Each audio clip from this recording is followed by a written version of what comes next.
on the last video, we've got our present tense endings and our imperfect tense endings. Bam, bas, bat, barmus, bartis. Bam, showing that somebody was doing the action or used to do the action.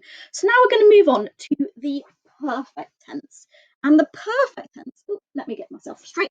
The perfect tense shows us that you did the action. So the action happened and then finished happening. So it's the ed tense in English. So you say I walked with the ed, or I'm trying to think of one that's not irregular. I jumped.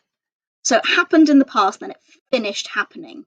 The glass shattered. It finished happening. There was no way for it to continue happening. So imperfect tense is the was doing, so it was happening for a long period of time. But the perfect tense, like it happened and finished happening. So in English, like I said just then, the perfect tense, sometimes they're really irregular. So instead of saying I swimmed, you say I swam. And instead of saying I runned, you say I ran. But it's the ed kind of feeling, main sense that is still there. So that's how you translate perfect tense. And remember that the ost is still going to show us who did the action. So who walked, or who ran, or who swam, whatever past tense the perfect tense of to swim is. Should have probably thought about that. So what we do with our perfect tense is we've got those ones that ost mustus und in to help us see who did the action, and the letter that we're looking for, just like the ba for the imperfect tense, the letter that we're looking for is an I. So it's E is how you pronounce it in Latin. So just going to write those in. It's a little bit more complicated, this one. So the I is what we're mostly looking for.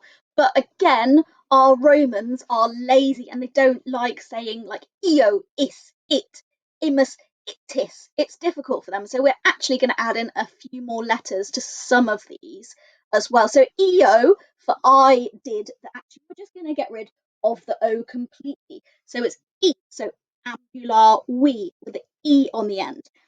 Is, unfortunately, that would be too easy. So it's is-t. So we have to add in isti to help it sound a bit nicer, I suppose. Ambular we, ambular wisty. So it's the T. Ambular wit, we can keep the it just like that. So you can see that you haven't got the O there, but you've still got the S for you and the T for he, she, or it, even though the S has got a couple of letters that follow it.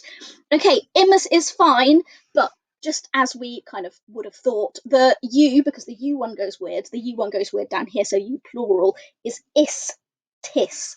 So the S moves, if you like, to be part of that ending. So E, isti, it, imus, istis. And then here you'll notice that I haven't done an E at all because int is difficult to say for the Romans to say. I guess they just didn't like it. So this one really tries to catch you out every single time. It's actually errant.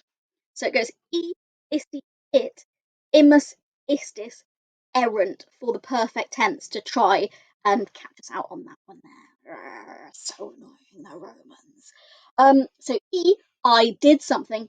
Isti, you did something. It, he did something. Imus, we did something. Istis, you all did something. And errant, they did something. So that's the perfect tense, and those are the perfect tense endings.